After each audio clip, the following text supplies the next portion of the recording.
Waqala Ibn Uthaymin rahimahullah, Ibn Uthaymin na yeye amesema, Mwenyezi Mungu amrahamu, mahma talabta min al-atibba, vyovyote vile utakavyotafuta kutokamana na madaktari, an yazula anka ma fi qalbika, waondoe ule uchafu na yale maradhi yaliyokuwa ndani ya moyo wako, falan tajida mithla al-Qur'an, wallahi huwezi kupata dawa ya hilo isipokuwa Qur'an.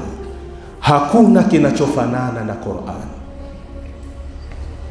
Unafiki umejaa, ubakhili umejaa, uzinzi umejaa, kula riba kumejaa, hasadi imejaa, kila aina ya uchafu ambao uko ndani ya moyo.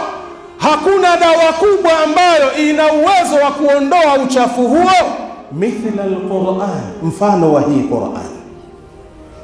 Kwa hiyo ukijiona haupo sawa, ndugu yangu katika imani, rudi katika kitabu cha Allah jalla fi'ala. Maneno haya nenda kwenye kitabu Sharhul Kafiyati Shafiyah Ibn Uthaymin, kitabu nambari 1, ukurasa ni wa 198.